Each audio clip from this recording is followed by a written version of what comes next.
बच्चों को दुआएं, बड़ों को सलाम। फिज़ा है मेरा नाम। You are watching morning with Fiza.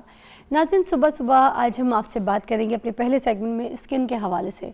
Anti ageing ज़रूरी सेगमेंट करना है, इसलिए क्योंकि जो सर्दियाँ हैं ना, वो आपके चेहरे को बहुत खुश कर देती हैं और बड़ी, वो कहते हैं ना, खुदरी खुदरी सी जल्द हो जाती है आपकी।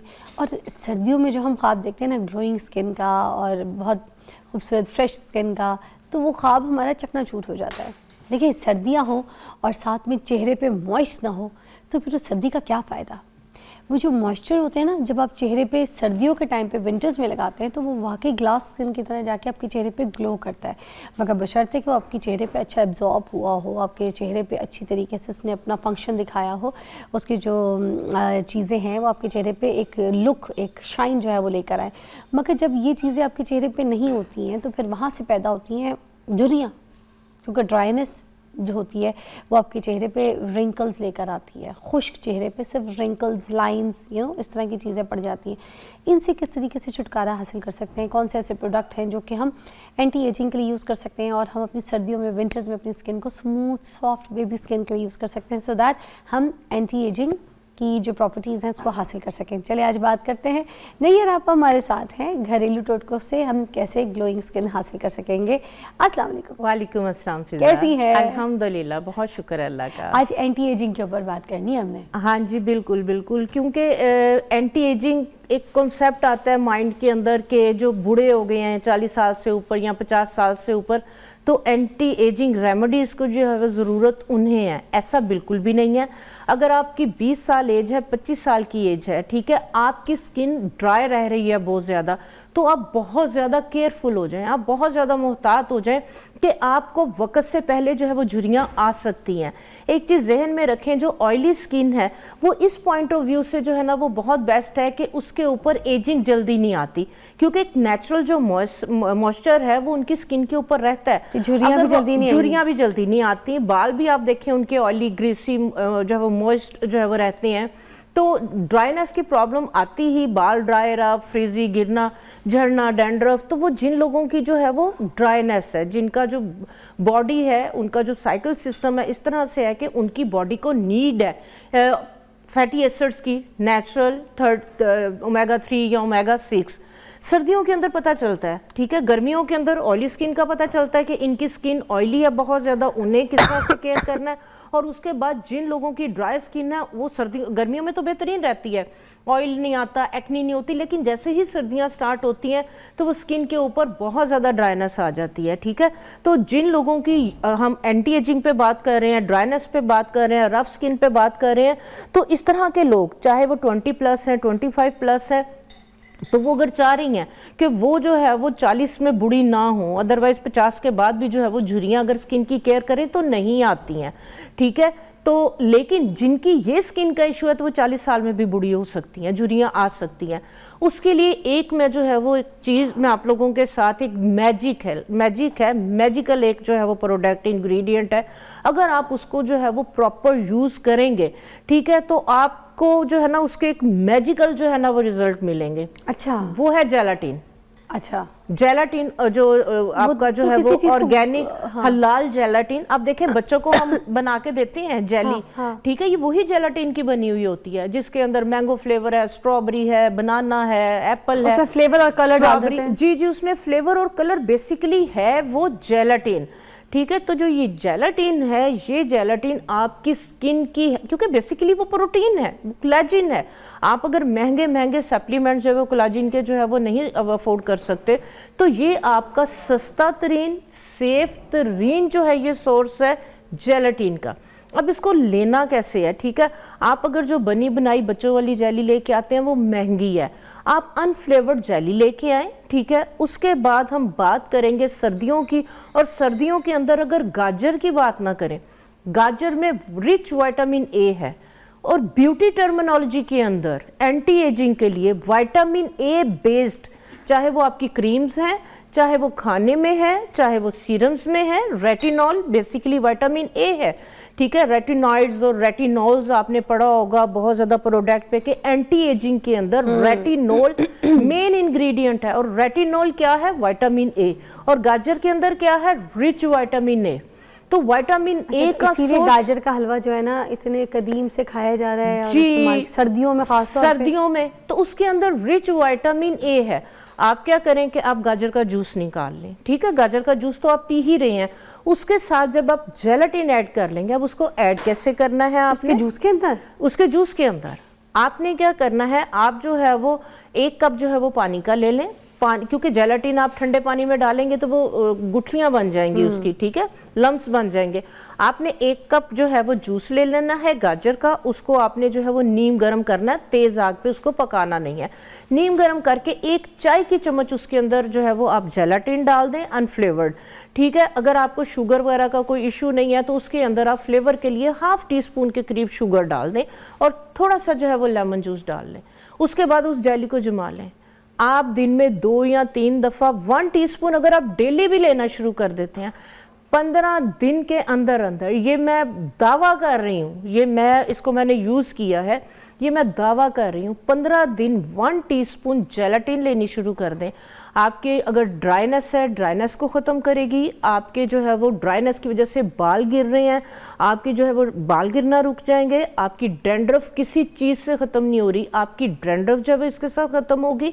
और दूसरे नंबर पे आपके जॉइंट्स में ड्राइनेस की वजह से खटखट की आवाज़ें आ रही, पेन हो रही, आपकी लुब्रिकेशन ये लुब्रिकेट करेगा बेसिकली, क्योंकि ये प्रोटीन है, कोलेजन प्रोटीन है।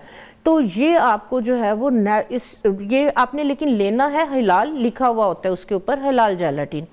तो ये 15 दिन आप लें मेरे कहने पे, तो इंशाल्लाह ताला आपकी जो है वो अंदर से जो है वो स्किन जो है वो ग्लो करेगी। वाह। और आपके बाल इसके साथ मॉइस्चराइज हो जाएंगे, बाल गिरना रुक जाएंगे, आपकी आंखों, ओवरऑल आपकी हेल्थ के लिए ये कमाल की चीज़ है। वाह, तो ये इसी के साथ एक छोटी सी ब्रेक दरकार है, क्योंकि देखिए ये सारी वो चीज़ें जो हम लोग खाते आ रहे हैं, मगर हमें इसके अंदर क्या कोई छोटी मोटी रेसिपी को ऊपर नीचे करना है और हमारा जो है ना काम तमाम सारी चीज़ों का जो है ना वो बन जाएगा। तो हम ये एंटी एजिंग के ऊपर ही आज शो करें, ब्रेक के बाद आइए और रेसिपी पूछते हैं।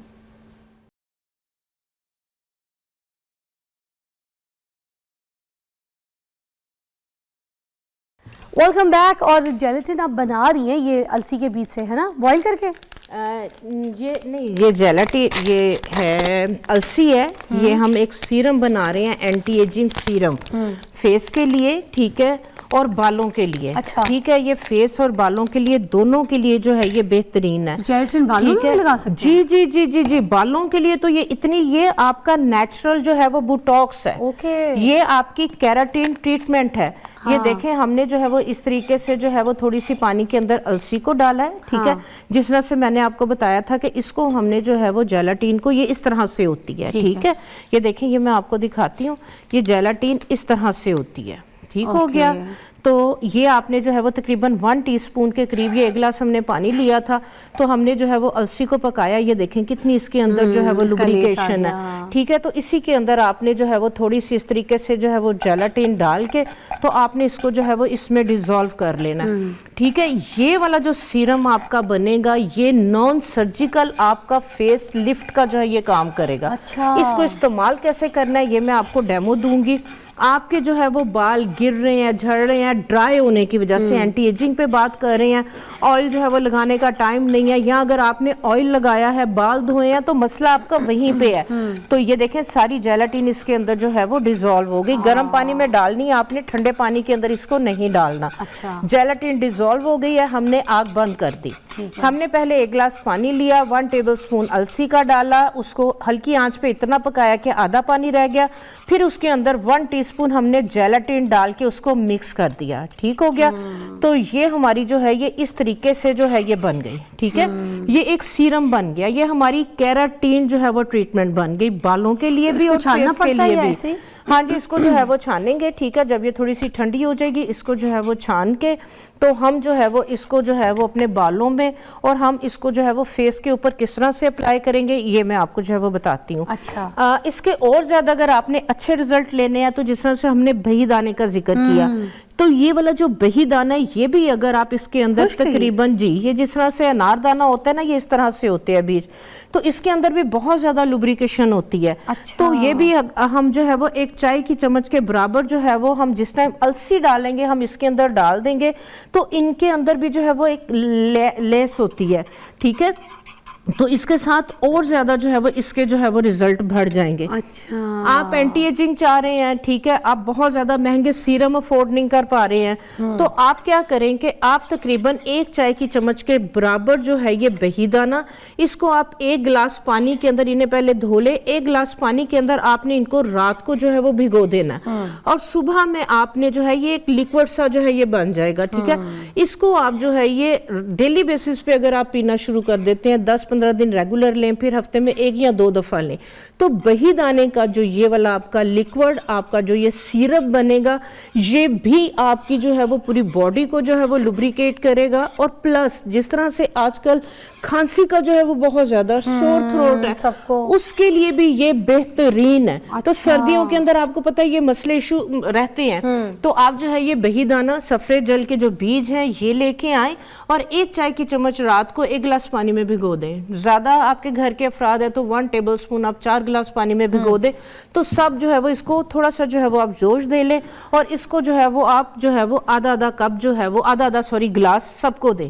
तो ये ड्राइनेस को भी खत्म करेगा, कफ वगैरह कोई भी इशू है इम्यून को बूस्ट और करेगा। इस तरह की चीजें तो वैसे भी हड्डियों के लिए अच्छी होती है, बहुत जो अच्छी लेसदार चीजें होती है ना, वो जी हड्डियों जी के लिए जी आपको जी बहुत जी जी जी बिल्कुल। है ना? तो ये जो है ना ये भी आपका जो है वो एंटी एजिंग है, वाह, ठीक और है। ये कितने टाइम के लिए प्रिजर्व हो सकता है? नहीं, डेली बेसिस पे आपने रात को भिगोना, नहीं, सुबह वो पी वाला, लेना। वो वाला। ये वाला ये आप 8 दिन के लिए 10 दिन के लिए जो है वो इसको आप बना के रख लें। Okay. इसको हम स्टेन करेंगे, जब ये ठंडा हो जाए मैं आपको दिखाती हूँ, ये आपका जो है वो एक सीरम रेडी हो जाएगा। हाँ। जिसको ना सिर्फ आप नहाने से पहले अपने बालों में लगा लें, अपने फेस पे लगा लें, फुल बॉडी पे लगा लें और नहा लें, हाँ। आपकी ड्राइनेस बिल्कुल जो है ये खत्म हो तो जाएगी। इसका इंतजार हमने क्या सूखने का करना है जब लगाना है, या फिर बस नहीं, आधा घंटा लगा रहे, Okay. बस आधे घंटे के बाद आप जो है वो आपने इसको प्रॉपर्टीज वॉश उसकी कर मिल लें। जाएगी, हम यहाँ पे ढा ले। दूसरे नंबर पे आ जाती है जिनसिंग। हाँ, जिनसिंग ये चाइनीज हर्ब है। अब देखें जो चाइनीज लोग हैं 90 ईयर में भी जो है वो फिट होते हैं, यंग होते हैं, स्किन इनकी ग्लो कर रही होती है। ये थोड़ी सी जो है वो महंगी हर्ब है, लेकिन आप जो है वो इतने महंगे जो है वो मेडिसिन और इस तरह के ट्रीटमेंट्स जो है वो करवाते हैं, तो आप क्या करेंगे, जिनसिंग ये तकरीबन अगर आपने 100 ग्राम ली है और आपने जो है वो 50 ग्राम मिश्री, इन दोनों को जो है वो पिसवा के रख लें। ये आधी चाय की चम्मच रात को अगर आप नीम गर्म दूध के साथ लेना शुरू कर दें, तो आप यकीन करें कि अगर आप 60 के हैं ना तो आप 30 के हो जाएंगे। वाह, यानी कि इतनी ज्यादा आपकी बॉडी के अंदर एनर्जी भी तो आएगी। मिश्री हमने फ्लेवर के लिए लेनी है, इसके भी कोई हाँ फायदे जी, हैं? हाँ जी, फ्लेवर के लिए भी लेनी है। और दूसरे नंबर पे ये क्योंकि थोड़ी सी इस तरह से होती है, वेट सी होती है, ठीक है रूट, लेकिन मिश्री के साथ, मिश्री के साथ इसका पाउडर बहुत अच्छा बन जाएगा और आपको लेनी भी जो है वो आसान हो जाएगी, ठीक है। अगर आपको शुगर वगैरह का इस तरह का इशू है तो आप फिर बेशक उसमें मिश्री ऐड ना करवाएं। अच्छा। लेकिन थोड़ी बहुत जो है वो लेने से कोई इतना इशू नहीं होता। लेकिन अगर आपकी 400 या 500 ज्यादा है तो फिर आप जो है वो इसको अवॉइड कर सकते हैं। तो जो जिनसिंग है इसको जो है वो आप लें। ये भी मेन चीज है, देखें इंटरनल अगर आपकी जो है वो डेफिशिएंसी है, लुब्रिकेशन नहीं है, तो फिर आपकी स्किन पे ग्लो भी नहीं आएगा, बाल भी ड्राइनेस की वजह से गिरेंगे, ठीक है। तो इसका जो है वो इस्तेमाल आप जो है वो सर्दियां स्टार्ट होते साथ ही कर दें और बाद में जो है वो बेशक आप और जो है वो एंटी एजिंग में एक और चीज, आप पानी का बड़ा ख्याल रखा करें। पानी, डिहाइड्रेटेड बॉडी किसी काम की नहीं है। हाइड्रेटेड रखें बॉडी को, तभी ये सारी चीजें आपकी बॉडी में एब्जॉर्ब होंगी। वो खुश्क बंजर मिट्टी जो होती है ना, उसमें जब आप पानी डालें तो क्या हाल होता है, उसको एब्जॉर्ब करने में, मिट्टी को नरम करने में टाइम लगता है। फिर हम उसकी खुदाई भी करते हैं उस पौधे की। आपने देखा होगा मिट्टी की खुदाई क्यों कर रहे होते हैं, क्योंकि वो अंदर से बिल्कुल सूख चुकी होती है, बंजर बन चुकी होती है। हाँ तो पानी नहीं देंगे तो हमारी स्किन और बालों का यही हाल होगा। तो पानी ऊपर से डालने से उससे पहले अंदर, जैसे इंटरनली बात करी ना, वो हमें पानी पीना है। हमारा जिस्म पानी से चलता है, 70% हमारे जिस्म में पानी है। इसके बाद जो है वो मुलट्ठी और सफ़ेद संदल। ये देखें, ये सफ़ेद संदल इस तरह से आता है मार्केट में। ये सफ़ेद संदल एक संदल होता है ना? हाँ जी बिल्कुल, ये संदल का जो दरख्त है ना उसकी ये छाल है, ठीक है। उसको कहते हैं सफ़ेद संदल। सफ़ेद संदल। इन दोनों का जो है ये पाउडर आप जो है ये इस तरह से, ये जो मुलट्ठी है बहुत सस्ती है, ठीक है, ये भी सस्ती है, कोई इतनी महंगी नहीं, पंसारी से ही इसका पाउडर बनवा के रख लें, ठीक है। अब जिस इसका पाउडर है 1 टेबलस्पून इसका आप पाउडर लें और इसको जो है वो आप 100 ml ग्लाइसरीन के अंदर डाल के तो आप इस तरह से जो है वो इसका सीरम बना लें। है नहीं समझ आया, दोबारा बताएं। अच्छी चीज़ है ये मुलट्ठी, सफ़ेद संदल, 50 ग्राम सफेद संदल, 50 ग्राम ही मुलट्ठी, इन दोनों का जो है ये पाउडर बनवा लें। अच्छा। और 100 ग्राम 100 ml आपने लेनी है ग्लिसरीन। 100 ml ग्लिसरीन में 1 टेबलस्पून इसका पाउडर आप डाल लें। अच्छा। पाउडर डाल के आप उसको जो है वो गर्म पानी है तो शीशे की बोतल में डाल के गर्म पानी में रख दें। हाँ। सुबह तक ये आपका एंटी एजिंग सीरम रेडी हो जाएगा, डाइल्यूट हो जाएगा। उसके बाद इसको जो है वो आप ऊपर से जो है वो ग्लिसरीन को जो है वो स्टेन कर लें और इसके अंदर जो है वो आप 1-2 विटामिन ई के कैप्सूल डाल लें। ये आपका बेहतरीन ग्लोइंग एंटी एजिंग छाइयों के लिए कलर को फेयर करेगी, ग्लो देगी, हाइड्रेट करेगी और स्किन के लिए जो है ये कमाल की ग्लास स्किन फील जो है वो आपको ये वाला सीरम देगा। एक ब्रेक लेते हैं और मैं ब्रेक से पहले बताऊं, वाकई मुलैठी जो है ना, जिन लोगों की बिल्कुल झाइयाँ कहते हैं ना काम नहीं कर रही, रगड़ दिया उन्होंने और वो बिल्कुल कहीं से झाइयाँ नहीं जा रही, तो वो ये मुलैठी वाला नुस्खा जो बता रही है ट्राई करके देखें, ये कारआमद होता है। मुलैठी रियली वर्क्स फॉर झाइयाँ। एक ब्रेक के बाद चलते हैं।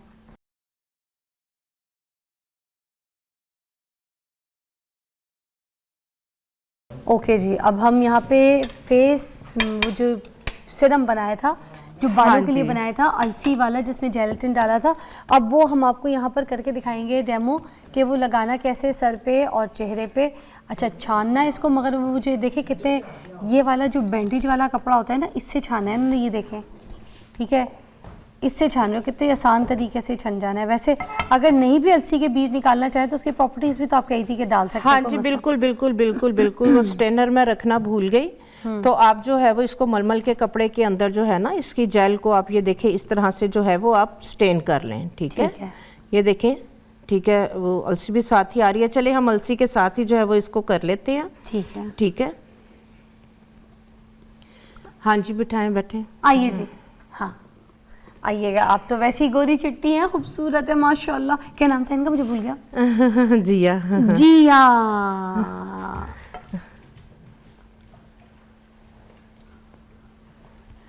ओके, अच्छा ठीक है।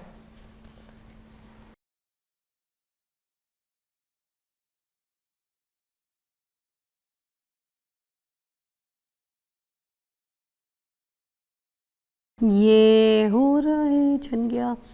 असल में थोड़े दाने आ जाना कुछ नहीं, मगर ज़्यादा नहीं आने चाहिए ना। हाँ, वरना शावर में तो ये निकल जाएंगे इजीली अलसी के बीज। वरना आपको अगर स्टेनर वाला अपना सीन मिल जाए घर पे तो वो भी कर सकते हैं ना। हाँ जी, बिल्कुल। All right. इसमें कुछ और तो नहीं डालना अब हमने, ये रेडी है ना, है ना? हाँ जी, ये नहीं खुली, हाँ खुल गई। इसमें डालना है क्या है ये? हाँ जी, फेस के लिए हम जब अप्लाई करेंगे तो हम इसके अंदर जो है वो थोड़ा सा आप जैतून का तेल, बेशक जो है वो इसको हम फेस पे भी मसाज कर सकते हैं। ठीक है, बालों के लिए भी, ठीक है, आप इसके अंदर ऑप्शनल है, साथ जो है वो थोड़ा सा जो है वो आप जैतून का तेल और थोड़ा सा जो है वो आप कलौंजी का तेल, क्योंकि आपको पता है ये वाले जो 2 ऑयल हैं बहुत ज़बरदस्त हैं, इनके बहुत ज़्यादा बेनिफिट्स हैं। और ये जैतून का तेल। ठीक है, अब हम इसको जो है वो फेस पे अप्लाई करेंगे। ओके, ये पकड़ेगा। अच्छा जी, इसको जो है वो आपने पहले जो है वो फेस को जो है वो अच्छी तरह से वॉश कर लेना है। इसके और ज़्यादा अगर अच्छे फिज़ा रिज़ल्ट लेने हैं ना, तो इस पे जो है ना वो हम ऑयल का जो है वो जैतून का तेल आपको पता है कितनी ज़बरदस्त उसकी क्वालिटीज़ हैं, वो मैं थोड़ा सा आपको जो है वो मसाज का बताती हूँ। ये आपको मास्क उतारने नीचे से उतार दूँ, क्योंकि ये आपको लग जाएगा उसके बाद। हाँ, इसका बीच में से थोड़ा सा कट जैतून का तेल फेस को वॉश करके आपने जो है वो जैतून के तेल का जो है वो अच्छे से जो है वो मसाज करना है। अच्छा, पहले मसाज करना है। पहले आपने जो है वो मसाज करेंगे, जो हम ये वाला सीरम लगाएंगे इसकी पेनिट्रेशन बहुत अच्छी होगी। ठीक है, अच्छी तरह से आपने जो है वो पूरे फेस के ऊपर, अराउंड द आइज़, ठीक है, अच्छे से जो है वो आपने रिंग फिंगर के साथ, बहुत ज़्यादा आपने ज़ोर ज़ोर से जो है वो मसाज नहीं करना, नीचे से ऊपर की तरफ फोरहेड पे। आप तो ऐसे कर रहे हैं जैसे पार्लर वाला काम जानते हैं। हाँ जी, मैंने 30 साल मेरा सैलून, मेरी एकेडमी, इंस्टीट्यूट, आपको पता है पाकिस्तान भर में मैं क्लासेस देती हूँ, मेरा अल्हम्दुलिल्लाह से। ठीक है। तो आपने ये वाले भी सारे कोर्सेज किए हुए हैं, फेस, अल्हम्दुलिल्लाह अल्हम्दुलिल्लाह टोटल जितनी एस्थेटिक ट्रीटमेंट्स है उसकी हम ट्रेनिंग भी देते हैं, मशीनरी भी मंगवाते हैं। अच्छा। और ब्यूटिशियंस को जो है वो पूरा ट्रेन करते हैं। हाथ से कितना मुझे मजे का लगा, मैं समझ गई, मैंने कही तो प्रॉपर कहानी। हाँ जी, अच्छे से, क्योंकि नीचे फेस जब रिलैक्स होगा, फेशियल मसल्स आपके जो है वो रिलैक्स होंगे। हाँ जी, ब्लड सर्कुलेशन, क्योंकि मसाज का जो मेन मकसद है वो ब्लड सर्कुलेशन को बेहतर करना है, ठीक है। ये देखें, इस तरीके से आप खुद से भी कर सकती हैं। थोड़ी सी आप जो है वो प्रैक्टिस करेंगी, कनपट्टियों को आपने इस तरह से मसाज करें छोड़े, मसाज करें छोड़े, इसको थोड़ा प्रेस करें छोड़ें, प्रेस करें छोड़े। इससे क्या होगा कि आपका जो है ना, आप देखें जब सर दुख रहा हो तो परेशान हो तो हम यहाँ से प्रेस करते हैं तो हमें बहुत ज़्यादा रिलैक्सेशन फील होती है। तो आप नाइट में जब इजी हैं तो आप जो है वो इस तरीके से जो है वो मसाज करें। और अपने कानों को ज़रूर ये देखें, इस क्योंकि हमारे कानों के अंदर तकरीबन 50+ प्रेशर पॉइंट्स हैं, तो आप अपने कानों को भी जो है वो अच्छी तरह कानों के अंदर, अपनी उंगलियों के अंदर जो है वो अच्छे से जो है वो मसाज करें। ड्राइनेस आपको पता है कानों के अंदर भी आ रही होती है, कानों के पीछे अच्छी तरह मसाज करें। सरसों का तेल नाक और कान में ऐसे लगाएं। तो अब इसको हमने जो है वो, जो हमने ये सीरम बनाया है जेलाटिन का, इसको लगाना हमने कैसे है, आप जो है वो डायरेक्ट फेस पे भी लगा सकते हैं, लेकिन उसके अगर आपने ज़्यादा अच्छे रिजल्ट लेने हैं तो आपने इस तरीके से, ये मेडिकल गोज आराम से जो है ये मिल जाते हैं मेडिकल स्टोर से, ये लगा के लगाना जी जी। इसके साथ ये जितनी देर तक थोड़ा वेट रहेगा, पूरे फेस पे जो है वो प्रॉपर लगा रहेगा, इसकी जितनी अच्छी पेनिट्रेशन होगी उतने अच्छे जो है वो इसके रिजल्ट आएंगे। ये तो दी मम्मी लगने लगी ये आप किसी भी जो है वो आप हेल्पर की जो है वो, आपने देखी मूवी दी मम्मी? अब इसको लगाना किस तरीके से है, इसको आपने इस तरीके से, ये जो हमने जो है वो अलसी की और जेलाटिन की, इसके अंदर मैंने थोड़ा सा जो है वो ऑलिव ऑयल भी डाला है, इसको आपने इस तरीके से नीचे से ऊपर की तरफ आपने लगाना है। ये ड्राई होके बिल्कुल जो है ये हार्ड हो जाएगा। इसको लगा के आपने क्या करना है कि इस तरीके से लेटना है कि आपका जो सर है वो बेड से थोड़ा सा नीचे हो, नीचे की तरफ, ताकि ब्लड सर्कुलेशन आपकी जो है ना वो फेस की तरफ होनी चाहिए। तो ब्लड सर्कुलेशन आपकी फेस की साइड पे होगी तो इसकी पेनिट्रेशन भी अच्छी होगी और इसका रिजल्ट आपको जो है वो बहुत अच्छा मिलेगा। इस तरीके से आपने किसी की भी हेल्प ले लेनी है, कोई नहीं है तो आप इसको डायरेक्ट भी फेस पे लगा सकते हैं, लेकिन आप उसी टाइम डायरेक्ट लगाएंगे तो ये होगा कि वो फौरन ड्राई हो जाएगा। जब हम कपड़े के साथ लगाएंगे, कपड़े के साथ लगा के लगाएंगे तो ये देर तक आपके फेस के ऊपर जो है वो लगा रहेगा। आंखों पर भी लगा सकते हैं? जी जी, आंखों पे भी। ये देखें, आंखों पे भी अगर ड्राइनेस है, आंखों पे जो है वो रिंकल्स आ रही हैं, तो सबके लिए जो है ये बेहतरीन है, ठीक है। इस तरीके से आप पूरे फोरहेड पे, आप जो है वो नोज पे, ठीक है, और इस तरीके से आप इसको जो है वो पूरे आईज पे भी इस तरह से। हेलो जब हम अपने सैलून पे ये लगाते हैं ना फिजा, तो हम क्लाइंट का जो है वो हाथों का, पाँव का, नेक का साथ साथ जो है वो मसाज कर रहे होते हैं। अच्छा, आपने फेस पे मसाज की, वो सो गई थी, मैंने खराटे सुनी है टीवी पे, ऑन रिकॉर्ड है, ऑन रिकॉर्ड है आपकी खराटे, इतने आपके मसाज के देखे बेनिफिट्स हैं। हाँ जी, बिल्कुल। फेस की मसाज से भी बंदा बहुत रिलैक्स होता है, बहुत ज्यादा। फेस मसाज अगर अच्छा है, बहुत आपने टिप्स के साथ किया है, ये नहीं है कि आप हाथों के साथ और तेज तेज जो है वो मूवमेंट के साथ कर रहे हैं, तो उसमें ये है कि रिलैक्स होने के बजाय जो है ना वो क्लाइंट जो है ना वो थक जाता है, एग्जॉस्ट हो जाता है। ब्रेक लेते हैं, ब्रेक के बाद देखेंगे वापस आके कि ये सांस ले रही है ना।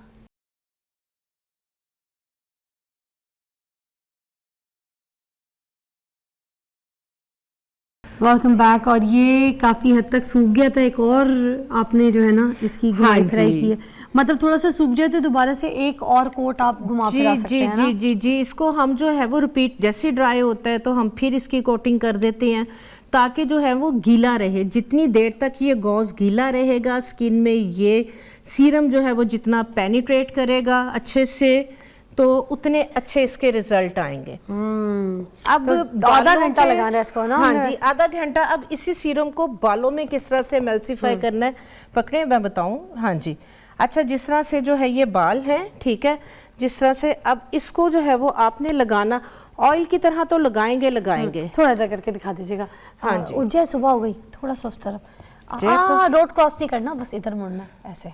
ओके ऐसे, हाँ ऐसे हाँ। करके दिखा दें कैमरा में। ये देखें, इसकी जो है ना वो एमल्सीफाई, इसको जो है वो ये देखें, ठीक है, ये दिखाइएगा। अच्छा मैं सेगमेंट मुश्किल से करी हूँ, मुझे बस। हंसी बहुत आ रही है बहुत हंसी आ रही है। यही वाली जेल, ठीक है, ये देखें, सुनिए अगर मैंने ये अपने मुंह पे लगाया घर पे मेरी बेटी हंस हंस के भाग लगी। ये देखें, इसको अच्छे से जो है वो इस तरह से एमल्सीफाई करना है। आपके एंड्स, आपके स्प्लिट एंड्स बन रहे हैं, आपके ड्राई हेयर हैं, आपके डैमेज हेयर है, आपने तेल लगा लिया, बाल धोए हैं, दोबारा से जो है वो ड्राइनेस आ तो गई है। रूट्स पे नहीं लगाना इसको? हाँ जी, रूट्स लेंथ एंड लगा सकते हैं, लेकिन बाल जिस तरह से इन्होंने जो है वो केमिकल ट्रीटमेंट जो है वो तो की उनके हुई लिए है, पहले नीचे, तो नीचे जो है वो आपने जो है वो ज्यादा जो है वो इसको टाइम देना है, ठीक है। ये देखें सारा बालों के अंदर जज़ब हो गया, एमल्सीफाई हो गया, ठीक है। अच्छा तो जिनके जो है वो दो मुंह बने हुए हैं, ड्राई हैं, डैमेज हैं, स्प्लिट एंड्स हैं, आपने इस तरह से मसाज करना है। अच्छा। बिल्कुल जैसे हम फेस पे या बॉडी पे मसाज करते हैं ना, तो बाल को ऑयल भी, पेनिट्रेशन होती है, और वो जो है वो अच्छे से जो है वो बालों के क्यूटिकल्स के अंदर, बालों के मसामों के अंदर, ये देखें कितनी लुब्रिकेशन थी, ये देखें बिल्कुल ड्राई हो गए और बालों के अंदर जो है ये चला शाइन गया, भी आ गई। शाइन भी आ गई, ये देखें, ठीक है। इस तरह से आपने जो है वो अपने बालों पे जो है वो इस तरह से थोड़े थोड़े से स्ट्रेप्स लेके, और अलसी के बेनिफिट्स तो आप लोगों को पता ही है भाई। हाँ जी, तो ये देखें कितनी इसकी जो है ये लुब्रिकेशन है, लेकिन बालों में लगा के ये बिल्कुल जो है वो बालों के अंदर जो है वो पेनिट्रेट हो गया, ठीक है। तो ये जो लोग जो है वो जिनके बाल ड्राई हैं, डैमेज हैं, पार्लर जाके बुटॉक्स और केराटिन ट्रीटमेंट नहीं करवा सकते, हम लोग अपने पार्लर में यही वाली जो ट्रीटमेंट करते हैं, क्लाइंट से 20-25 हज़ार जो है वो चार्ज करते हैं और ये घर पे आप मुफ्ते में बस कर लें। ये मैं आपको अपने पार्लर के जो है वो सीक्रेट दे रही हूँ। हम पहले क्लाइंट का जो है वो सल्फेट फ्री शैम्पू के साथ बाल वॉश करके,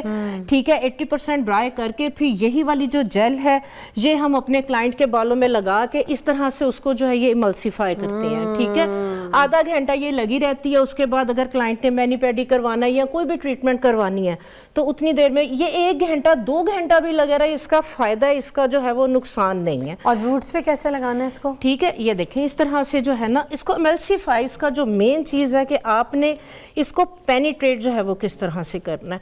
तो ये थोड़ी सी आप प्रैक्टिस करेंगे, हाफ बाल आप एक साइड पे करके, हाफ बाल थोड़ा एक स्लो साइड मोशन में समझाएं क्या करिए आप। ये देखें, पहले एक मुट्ठी में बाल लेके ये ऐसे देखिए, निकाल के दूसरी ये मुट्ठी में देखें। पकड़ लेने थोड़े थोड़े हैं, अच्छा। लेने आपने थोड़े थोड़े, ये नहीं है एक ही दफा आपने सारे बाल पकड़ लिए और उसमें लगा लिया, आपको कोई फायदा नहीं होगा। आप अगर फिजा टच करेंगे आपको इसकी चिकनाई बिल्कुल खत्म हो गई है, बाल पी गए, सारा ऑयल, सारा जो है वो जेल, इसका जितना स्लाइम था वो बाल, वो सारी केराटिन, वो प्रोटीन बालों के अंदर चली गई, सिर्फ ये पानी रह मिल गया गया है बालों को उनका। हाँ जी, तो ये 1 घंटा 2 घंटा, तो आप यकीन करें कि आप जो है वो इसको हफ्ते में 2 दफा करें, आपके बाल गिरना रुक जाएंगे, फ्रीजी, ड्राई, डैमेज बाल इसके साथ जो है वो आप रूट्स treat हो वाला भी जाएंगे। दिखा दें कि रूट पे कैसे लगाना है एग्जैक्टली। हाँ जी, रूट पहले पे भी नीचे हमने शुरू करना है, नीचे अच्छी तरीके से ये इसको मल्टीप्लाई करना है, खोलिएगा। ठीक है हाँ ना? जी, हाँ जी, खोलिएगा, मैं दिखाती हूँ। उसके बाद आपने पहले एंड्स अगर ज्यादा डैमेज है, सबसे पहले हम एंड्स पे लगाएंगे ताकि एंड्स को जो है वो ज्यादा टाइम मिले, लेंथ पे ज्यादा टाइम मिले, ठीक है। ठीक है। उसके बाद जो है वो जिस तरह से हमने बाकी बालों पे दिख रहा लगाना है है, रूट्स पे क्लोज है, ठीक है, ये देखें इस तरीके से हमने जो है वो पकड़े, ठीक है। वो उनके मुंह पे तो बैंडेज है, तुमने मुंह पे क्लोज किया। अजीम भाई इधर सर पे कोई दिखा दे, इधर ये देखें, हल्का थोड़ा सा डॉट क्रॉस कीजिएगा, हल्का सा। Thank you, I love you. Yes, ये देखें इस तरीके से, जिनकी डैंड्रफ है, ड्राइनेस है, उसकी वजह से जो है वो बाल गिर रहे हैं, ठीक है। तो ये इस तरीके से पहले टिप्स के साथ लगा के हल्का सा मसाज करें, और उसके बाद आप जो है वो सारे बालों पे, जिस तरह से मैं लगा रही थी, सारे बालों में जो है वो आप इस तरीके से लेते चले जाएं, ठीक है। कॉम कर लें पहले ताकि जो टैंगल्स हैं, ठीक है, ये टैंगल्स, ये देखें ये निशानी है कि बाल ड्राई डैमेज होने की, कि टैंगल्स आ जाते हैं बहुत ज़्यादा, बाल टूट रहे होते हैं, ठीक है। पहले आपने आराम से बालों को में जो लगा लेना है, ये देखें लग गया, ठीक है। इसके बाद आपने इसको, ठीक है, अच्छे से जो है वो, ये देखें अच्छे सारा से ये आपने emulsifying का है। एमल्सीफाई ये आपने मस्ट करना है, आपने ऐसे ही लगा के ये देखिए एमल्सीफाई कर रही हूँ, सारी इसकी जो ड्राइनेस है वो जा रही है और सारा moisture बालों होते के जा रहा है। अंदर जो है ये देखिए पेनिट्रेट हो गया। ये देखिए टैंगल खुलने लग गए, ऐसे ही है। ये देखिए कितने टैंगल्स आ रहे थे। ये देखिए एकदम जैसे हम से बाल कंडीशनर लगाते हैं मास्क के साथ, दिस इज अ उसका मास्क। नुकसान है। देखिए कंडीशनर का नुकसान है, वो एकदम से आपके बालों को और वीक, रूट्स को वीक कर देता है। तो ये देखिए टैंगल्स हाथ के साथ ही खुल गए, कितने सिल्की हो गए, सॉफ्ट हो गए बाल, और बाल सारा जो है वो इसको अपने अंदर एब्जॉर्व कर लिया। ये प्रोसेस अभी हम कर रहे हैं, मगर आपको ब्रेक के बाद यहाँ पे दिखाते हैं, ठीक है? Take a break.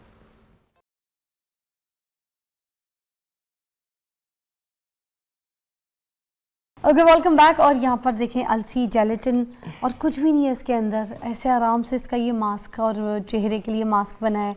और ये जो है ना एंटी एजिंग भी है, ड्राइनेस के लिए भी है, और चेहरे को, बालों को मॉइस्चर करता है।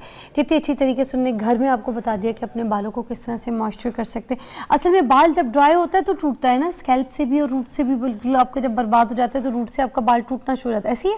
बिल्कुल जी बिल्कुल। जब ड्राई होता है तो जाहिर सी बात है कि बिल्कुल आजकल देखें सर्दियां हैं, सर्दियों के अंदर दरख्तों के पत्ते कैसे खुश्क हो के गिर रहे हैं ड्राइनेस की वजह से। तो इसी तरह से जो आपकी स्किन है, आपके बाल हैं, वो भी ड्राई होने की वजह से जो है वो ब्रेक हो रहे होते हैं, टूट रहे होते हैं। गर्म पानी से हम नहा रहे हैं, पानी प्रॉपर नहीं ले रहे, डिहाइड्रेटेड है आपकी बॉडी, पानी का इनटेक प्रॉपर करें। और जो है वो आप अपने बालों को, ऑयलिंग इतना फायदा नहीं देगी जितना फायदा आपको ये केराटिन बोटॉक्स जो है वो जेल देगी। अच्छा, इसका एक और मैं आपको बेनिफिट बता दूं। आपके हाथों पाँव में बहुत ज्यादा ड्राइनेस है, किसी भी तरह से ड्राइनेस नहीं जा रही, आप वीकेंड के ऊपर ये वाली जेल ढेर सारी बना लें, इसको अपने फेस पे, अपने बालों पे, अपनी फुल बॉडी पे लगा लें। आपके हाथों की ड्राइनेस किसी चीज के साथ नहीं जा रही, ये आप लगा के 5 मिनट के बाद वॉश करेंगे, आप हैरान हो जाएंगे कि है मेरे जो है वो ड्राइनेस कहाँ गई, और इतनी ग्लो, इतनी शाइन इसके साथ आएगी कि आप सोच नहीं सकते। ये बना के रखिए, 8 दिन 7 दिन आपका हफ्ता जो अच्छा निकल जाएगा। और अगर हम हफ्ते में 2 या 3 बार भी कर लें तो हमारे बालों में जो है ना, स्कैल्प में जो है मॉइस्चर अच्छा आ जाएगा। ये ज़रूर करें, क्योंकि स्कैल्प में इचिंग शुरू हो जाती है अगर ड्राइनेस हो। और इची स्कैल्प आपको बहुत तंग करता है। आप सोचे किसी से आप बात कर रहे हैं और आप ऐसे बात कर रहे हैं, अच्छा मैं बताया डैंड्रफ आपकी शोल्डर्स पे गिर रही है, बहुत ज्यादा जो है वो शर्मिंदगी होती है। तो ये सारी चीजों के लिए जेलाटिन, आप यकीन करें, आपके किचन के अंदर एक जो है वो 100-150 रुपए की ये डिब्बी है, जो कि आपकी 6 महीने जो है वो आराम से जो है वो चल सकती है। और इसके इतने अमेजिंग बेनिफिट्स हैं, जिस तरह से मैंने खाने में भी आपको बताया कि किस तरह से आपने इसको यूज करना है, और हेड टू टो आपने किस तरह से अपनी बॉडी को एक नेचुरल प्रोटीन, नेचुरल कोलेजन जो है वो आपने जो है वो अपनी बॉडी को देना है। तो आप इसको जो है वो मेरे बताए गए जो है वो रेसिपी के मुताबिक आप यूज करेंगे तो आप यकीन करें मुझे दुआएं देंगे इंशाल्लाह। वैसे भी दुआएं। ये कैसे निकलेगी? हाँ जी, ये जो है ये अभी तो थोड़ा सा गीला है, जब ये ड्राई हो जाएगा तो जब इसको उतारेंगे तो ये पूरा एक जो है वो इस तरह से मास्क की तरह से ही जो है ये उतरेगा, पत्थर की तरह। हाँ जी, हाँ जी, बिल्कुल। ये हार्ड हो जाएगा, क्योंकि जो जेलाटिन है ये ड्राई होकर आपको पता है हार्ड हो जाती है, तो ये हार्ड की तरह से जो है ना ये उतरेगा। ठीक है, तो इसको आप जो है वो, अगर गॉज नहीं है, ठीक है, आप पार्लर जा रहे हैं, आप अपना ये वाला मास्क बना के ले जाएं। अच्छा। उन्हें के बेशक आप चार्ज करें, लेकिन जो है ना मैंने ये जो है वो आपसे अप्लाई करवाना है। अच्छा। तो आप वहां पे जाके ये अप्लाई करवाएं अपने बालों वगैरह पे। आपने यानी कि महीने के अंदर या हफ्ते में 1 दिन अपने आप को 1 घंटा लाजमी दें। वाह, क्या बात है, बहुत आला, ज़बरदस्त। जेलेटिन मास्क भी आपने बड़ा अच्छा बता दिया हमें, फेस का, हेयर का, और साथ में जैसे ये नरम नरम रूट्स, क्योंकि एंड्स जब ड्राई हो जाती है ना तो रूखे खुश्क बाल नीचे से एंड्स के इतने बुरे लगते हैं। और आपको पता है ड्राइनेस की वजह से जो एंड्स की 2 मुँहें निकलती है ना, वो भी ड्राइनेस की वजह से निकलती है। बिल्कुल। फटे हुए बाल नहीं होते जिनके बालों में बम फट जाता है, उनके बालों को मॉइस्चर की ज़रूरत होती है। हम मॉइस्चर नहीं देते, हम उनको तेल तो पिला रहे होते हैं, मगर तेल इतनी अच्छी तरीके से मुझे नहीं लगता कि एब्जॉर्ब होता है। वो जो 2 मुँहे बाल होते हैं उनमें ज़्यादा अच्छी चीज़ें इस तरह की एब्जॉर्ब होती हैं, जो ये हमारे पास अल्लाह ताला की तरफ से ये क्या था, हमारे पास फ्लेक्सीड थी हैं। हाँ जी, बिल्कुल। तो ये सारी चीज़ें, जैतून का तेल और जो है वो जेलाटिन, नेचुरल सोर्स ऑफ आपकी जो है वो केराटिन और प्रोटीन। और जेलेटिन के तो फायदे आप लोगों ने देख लिए, पीने के हिसाब से भी बता दिया उन्होंने, लगाने के हिसाब से भी। तो ये ज़रूर इस्तेमाल करें। अभी आप मेरे साथ ही कहीं नहीं जा रही हैं, एंटी एजिंग पे 1-2 नुस्खे और बताने आपने मुझे। ठीक हो अच्छा, गया। वो मुलेठी वाला एक आपने सिरम बताया, ठीक है। हाँ जी। कोई ऐसी चीज़ क्या हम मुझे बताइएगा कि ये जो स्क्रबिंग वगैरह होती है, चेहरे की जो पील ऑफ होती है, क्या एंटी एजिंग में काम करती है या फिर ये बिल्कुल नहीं करनी चाहिए, इससे रिंकल पड़ जाते हैं? नहीं नहीं नहीं, अच्छा मजे की बात बताऊं, कुछ क्लाइंट्स आप आ जाइएगा। थैंक यू सो मच, बहुत बहुत शुक्रिया आपका। अच्छा नैयर जी, मुझे ये बताइएगा कि जो गर्दन की लाइंस होती हैं, गर्दन की वजह से बहुत जल्दी एज की पहचान हो जाती है, क्या इसका ख्याल रखने के लिए कोई ऐसे नुस्खे हैं जिससे एंटी एजिंग की प्रॉपर्टीज हासिल कर हाँ सकें? जी बिल्कुल। कुछ लोगों के जो है वो नेक के ऊपर जो है वो ज़्यादा जो है वो लाइंस आ रही होती है, इसलिए कि फेस को तो जो है वो कर लेते हैं हर तरह से उसका ख्याल, लेकिन जब नेक की बात आती है, हाथों पाँव की बात आती है, तो वहाँ पे आके कंजूसी कर जाते हैं। तो उसमें एक जिस तरह से मैंने मसाज का बताया, ठीक है, नाइट के अंदर अगर जिन लोगों को ये इशू है तो आप जो है वो बेहतरीन, जिस तरह से मैंने बताया, जैतून का तेल, ठीक है, अगर 50 ml जैतून का तेल है, 1 चाय की चम्मच उसके अंदर कलौंजी का तेल डाल लें, 4-5 विटामिन ई के कैप्सूल ऑप्शनल हैं, लेकिन 1 टीस्पून उसके अंदर कैस्टर ऑयल लाजमी आप डालें। ये वाला फेशियल ऑयल एंटी एजिंग जो है वो आप बना के रख लें। इस ऑयल का जो है वो आपने रात में जो है वो फेस को वॉश कर लिया, ठीक है, तो इस ऑयल का जो है ना वो आप अच्छे से जो है वो मसाज करें। मसाज जो है वो आपने इस तरह से करना है कि आपका जो है वो ब्लड सर्कुलेशन जो है वो बहुत तेज तेज हाथों से नहीं करना। उसके लिए सबसे बेहतरीन ये है कि अगर आपने फेस वॉश किया हुआ है, ऑयल को हल्का सा नीम गर्म गुनगुना सा कर लें, ठंडा ना हो, नीम गर्म हल्का सा करके जब आप मसाज करेंगे आपकी हाथों की हीट से, और ऑयल को आपने नीम गर्म किया होगा तो उसकी पेनिट्रेशन जो है वो बेहतर होगी, ठीक है, ब्लड फ्लो जो है वो बेहतर होगा। उसके बाद नेक की, जिस तरह से मैंने बात की कि जिनको ये इशू है वो क्या करें, 10 से 15 मिनट के लिए अपने बेड पे लेटे हैं ना, इस वाले ऑयल का मसाज करके आप बेड पे इस तरह से लेटें कि आपका जो सर है वो बेड से नीचे जो है वो लटका हुआ हो, ताकि ब्लड का फ्लो जो है ना वो एक तो आपके फेस की तरफ हो। जब आप इस तरीके से जो है वो लेटेंगे, आपके जो है ना ये मसल्स जो है ना वो स्ट्रेच होंगे, तो उसके साथ भी जो है वो आपकी जो है वो डबल चिन जिन लोगों की है उन लोगों के लिए बेहतर है, और जिनकी लाइंस आ रही हैं, ठीक है, उनके लिए भी ये बेहतर है। तो ये वाला जो ऑयल है, ये यकीन करें कि अमेजिंग ऑयल है, facial oil, anti ageing, dryness को ख़त्म करने के लिए, स्किन की ग्लो के लिए, हर तरह से जो है ये बेस्ट है। तो ये जो टूल्स वगैरह होते हैं जिसके थ्रू मसाज किया जाता है फेस पे, आपको पता है अब तो सारे फेशियल मसाजेस इससे हो रहे हैं, हाँ तो ये एंटी एजिंग के लिए कारआमद होते हैं, इनको इस्तेमाल कर सकते हैं? जी जी, बहुत बेस्ट है। आप देखें हाइड्रा फेशियल के अंदर बेसिकली सबसे पहले तो वो वैक्यूम करते हैं, डर्माब्रेशन करते हैं, डेड लेयर को, डेड सेल्स को जो है वो उसके साथ जो है वो रिमूव करते हैं। उसके बाद उसके अंदर एक स्क्रबर है, वो स्क्रबर क्या करता है, पहले हम स्क्रब यूज़ करते थे आर्म स्क्रब, ठीक है, जिसके अंदर जो है वो ग्रेन्स होते थे, तो वो वाला जो स्क्रबर है आप जेल लगा के उसके साथ रिमूव करते हैं तो वो आपकी डेड लेयर को रिमूव कर देता है। उसके बाद जिस तरह से आपने इलेक्ट्रॉनिक माइक्रो करंट जो है वो मसाज की बात की, फिजा माइक्रो करंट जितने भी हाइड्रा के अंदर टूल यूज़ हो रहे होते हैं, नो डाउट आउटस्टैंडिंग उसके रिजल्ट है। एक हम मसाज अगर किसी भी प्रोडक्ट, सीरम वगैरह या किसी फेशियल ऑयल या मॉइस्चराइजिंग क्रीम के साथ करते हैं, अगर हम 10 मिनट मसाज उसका करते हैं, मसाज का मकसद ही ब्लड सर्कुलेशन को बेहतर करना है और क्रीम की पेनिट्रेशन को स्किन की लेयर के अंदर एब्जॉर्ब करना है। तो ये वाले जो टूल्स हैं ये आपकी स्किन की थर्ड लेयर के अंदर जो है वो, जो भी आप हाइलुरोनिक, नियासिनामाइड या जो भी आप ट्रीटमेंट जो है वो आप अपने क्लाइंट पे कर रहे हैं, उसकी पेनिट्रेशन को जो है ये इजी करता है। उसके अंदर आपकी हाई फ्रीक्वेंसी आ जाती है, आपका गल्वेनिक आ जाता है, और आपके डिफरेंट जो है वो फोटोफेशियल्स आ जाते हैं। तो ये सारी चीज़ें नो डाउट इनके बहुत अच्छे रिजल्ट है।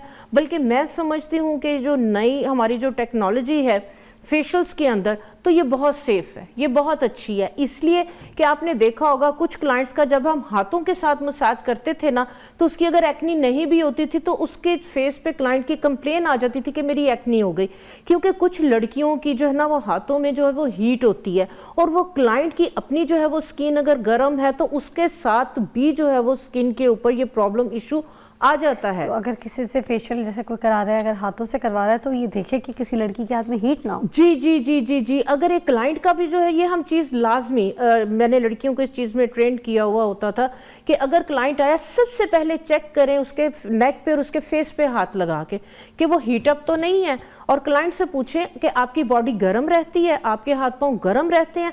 अगर वो कहे कि हाँ मेरे सर्दियों में भी जो है वो, गर्मियों में भी मेरे हाथ पांव गर्म रहते हैं, तो आपने बहुत बहुत केयरफुल होकर उसके फेस पे कोई भी प्रोडक्ट यूज़ करनी है और बहुत केयरफुल होकर उसकी ट्रीटमेंट करनी है। इस तरह के फेस के ऊपर अगर आप ज़्यादा मसाज करेंगे, क्योंकि ऑलरेडी हीटअप है उनकी स्किन, उनकी बॉडी का टेम्परेचर ज़्यादा है, और आप जब मसाज करेंगे उससे और ज़्यादा जो है वो हीट होगी, तो उसके साथ अगर जिनकी स्किन की लेयर थिन है, जिनकी स्किन सेंसिटिव है, तो रैशेस भी आ जाते हैं, थोड़ी सी जो है वो एक्नी भी जो है वो बन जाती, एक्टिव एक्नी बन जाती।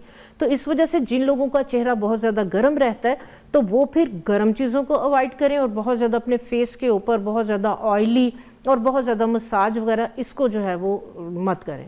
थैंक यू सो मच नहीं आपका बहुत ज़बरदस्त शो दिया आपने, बड़ी इन्फॉर्मेशन, बड़ी टेक्निक्स और बड़ी अच्छे मास्क और हेयर मास्क थेरेपीज सारी हमें यहाँ पे सिखा दी करना, अपने घर पे भी इस्तेमाल कीजिए और अपने आप को खूबसूरत बनाइए। आपको एक ब्रेक के बाद मिलते हैं।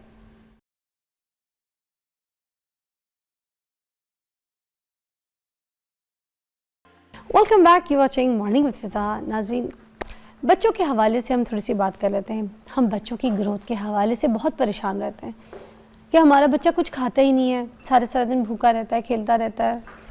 अब अगर हम बच्चे को देखें, बच्चा वैसे लुक वाइज बिल्कुल ठीक होता है, उसको कोई इशू नहीं होता है, मगर हमारा दिल करता है हमारा जो बच्चा ना ज़रा गोल मटोल हो, कबलो हो, प्यारा, थोड़ा भारी हो, है। अब हम उस चीज़ में एक चीज़ को इग्नोर कर देते हैं कि जो बच्चे का एक नॉर्मल वेट है ना, आइडियल वेट जिसको कहते हैं, वो क्या होना चाहिए। बच्चा बहुत ज़्यादा सूखा कांगड़ी पहलवान भी नहीं होना चाहिए। कांगड़ी भी कोई पहलवान होता है मेरी ज़बान में, और एक जो होता है ना पहलवान होता है, एक कांगड़ी पहलवान होता है और एक पहलवान होता है।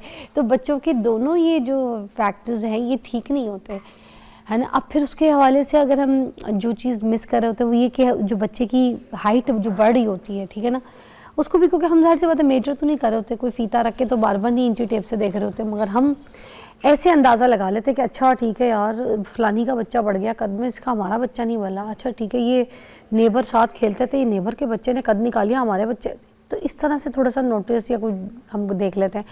तो हम किस तरीके से अपने बच्चों की ग्रोथ पे काम करें, उनकी ग़िज़ा, उनकी कौन सी ऐसी लाइफ रूटीन्स जो है थोड़ी सी चेंज करें जिससे हमारे बच्चों के अंदर जो है ना कुछ अच्छी न्यूट्रिशन हम डालें, कुछ वाइटामिन्स, कौन सी ऐसी चीज़ें जो एक्स्ट्रा में बचपन में खिलाएं और उनकी ग्रोथ से लेके उनकी नशोनुमा पे लेके सब पे काम करें।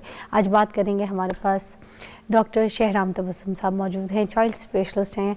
आज इनसे सारी बातें पूछेंगे। अस्सलाम वालेकुम। वालेकुम सलाम जी सर, आज हम बात करें बच्चों की ग्रोथ के ऊपर, और ये किस तरीके से हम जज कर सकते हैं कि हमारा बच्चा जो है वो सही नशोनुमा नहीं ले रहा, या क्या उसके अंदर ऐसी कमी है कि जिसकी वजह से या तो वो उसका कद नहीं बढ़ रहा, या तो फिर उसका ये मसला है कि वो कोई मोटा हो रहा है ज़्यादा, या फिर वो बहुत ही सूखता जा रहा है, पतला होता जा रहा है।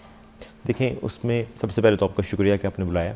दूसरी सबसे इंपॉर्टेंट चीज़ ये है कि बच्चों की जो ग्रोथ होती है ना, वो सबसे इंपॉर्टेंट होती है माँ बाप के लिए और सोसाइटी के लिए भी देखने के लिए, क्योंकि जो माँ बाप होते हैं ना, तो उनको अपने बच्चे को ये देखना ज़्यादा अच्छा लगता है कि उनका मोटा हो, हेल्दी हो। उनके लिहाज से जी बच्चे का जो सबसे ज़्यादा पैरामीटर है ना पाकिस्तान की सोसाइटी में, को जो जितना बच्चा मोटा होगा ना वो उतना ही ज़्यादा सेहतमंद है, लेकिन ऐसा बिल्कुल नहीं है।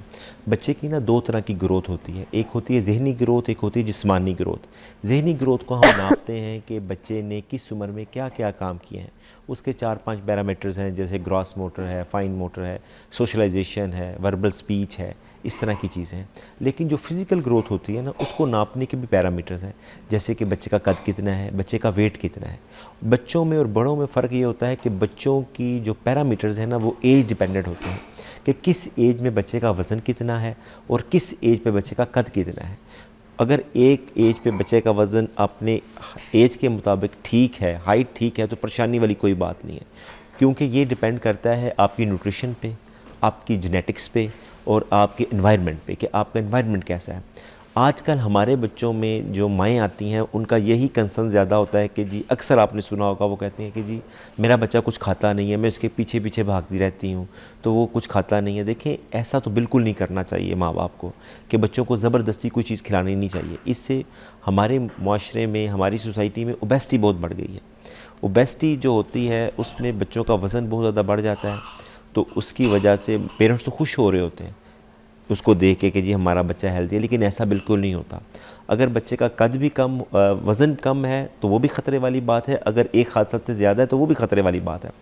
और मगर आम माँ को किस तरह से पता चलेगा, कोई एज का पता हो कि किस एज में कितना वजन हो, कोई बीएमआई टेस्ट होता है जिससे पता चल सकता है? देखिए उसके ना पैरामीटर्स हैं, जो बीएमआई है ना, जो आपका प्रोग्राम है उसके लिहाज से लोगों को ये अंदाज़ा नहीं होगा कि ये कम्प्लेक्स टेस्ट है कि बीएमआई हम करते हैं एज के मुताबिक हाइट और वेट को लेके, लेकिन यूजुअली आम तौर पे हम कहते हैं कि जब बच्चा पैदा होता है उसका वज़न 2.5 से 3.5 किलो तक हो तो वो नॉर्मल है। 1 साल तक बच्चे का वज़न 10 किलो होता है, फिर 1 साल में, और ये भी याद रखना है कि पहले साल मैक्सिमम बच्चे का वज़न बढ़ता है, उसके बाद बच्चे के वज़न बढ़ने की जो रफ़्तार है वो थोड़ी सी निस्बतन कम हो जाती है।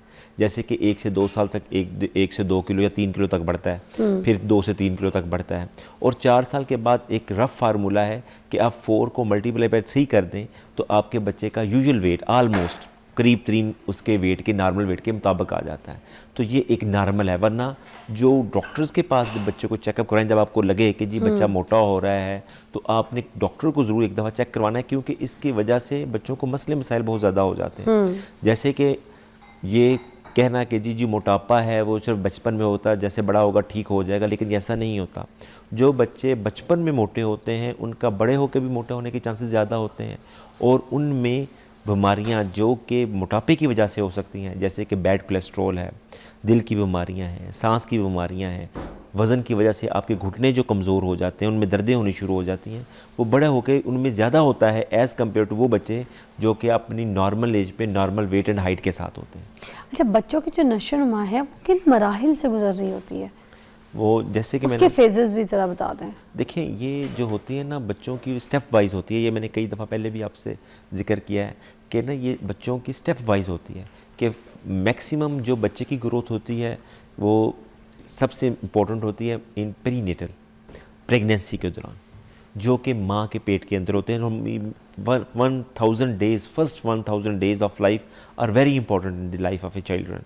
ठीक है, तो उसमें जो सबसे इम्पोर्टेंट ग्रोथ है वो माँ के पेट के अंदर होती है। उसमें माँ की न्यूट्रिशन का बहुत ज़्यादा ज़रूरी, अच्छा होना ज़रूरी है, और उसकी फ़िज़िकल एक्टिविटी का होना बहुत ज़रूरी है, क्योंकि अक्सर हमारी जो माएँ होती हैं जब प्रेग्नेंट हो जाती हैं तो वो कह देती हैं कि जी, घर वाले भी कहते हैं, या अगर कोई इसको फ़िज़िकल कोई मसला नहीं है प्रेगनेंसी के दौरान, कोई प्रॉब्लम नहीं है, कोई कंट्राइंडिकेशन नहीं है काम करने की, तो माँ को चाहिए प्रेगनेंसी के दौरान भी हेल्दी काम करें, अपने घर के फ़िज़िकल काम करती रहें, क्योंकि उनके काम करने की वजह से उनकी हेल्थ खुद भी बेहतर रहती है और उनके बच्चों की नशोनुमा भी बेहतर होती है। और उनकी न्यूट्रिशन के लिए माएँ अच्छी खुराक खाएंगी तो उनके बच्चे की ग्रोथ माँ के पेट के अंदर अच्छी होगी, और जो माएँ अच्छी खुराक खाती हैं, अच्छा रहती हैं प्रेगनेंसी के दौरान, तो उनके बच्चों में भी ग्रोथ प्रॉपर होती है थ्रू आउट हिज लाइफ और हर लाइफ। तो सबसे इम्पोर्टेंट तो ग्रोथ माँ के पेट के अंदर होती है, तो वो भी काउंट होता है डेफिनेटली। साल भी, वो जो 6 महीने 8 महीने 9 महीने की जो पूरी प्रेगनेंसी में एक बच्चा पल रहा होता है पेट के अंदर, वो भी मंथ्स काउंट हो रहे होते हैं? बिल्कुल एग्जैक्टली वो काउंट हो रहे थे from the day of conception.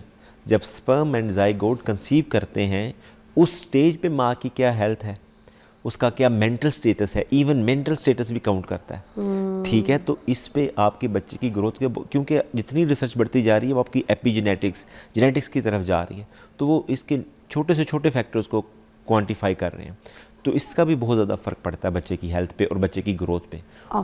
और फिज़िकल एक्टिविटी बच्चे की होनी चाहिए।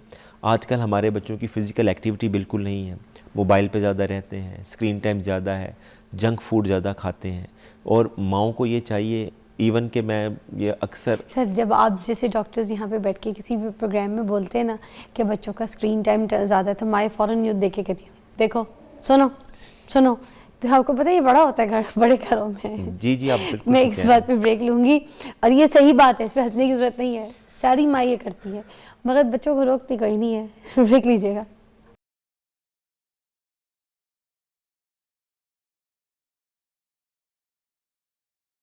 अच्छा, अब ये बच्चों के अंदर अगर विटामिन डी की कमी हो रही है, आप जैसे एक्टिविटी की बात कर रहे थे, तो बच्चों को फिर जाहिर सी बात है विटामिन डी की जो सोर्स है और कैल्शियम की जो सोर्स है वो आपके हड्डियों के लिए बड़ी इंपॉर्टेंट होती है। ठीक है, तो अब बच्चों को अगर ये सोर्स नहीं मिल रही है, इसके अंदर डेफिशिएंसी है, किसी बच्चे के अंदर कमी है, तो वो तो लथार्जिक भी रहेगा, वो उसके अंदर वैसी एनर्जी नहीं रहेगी।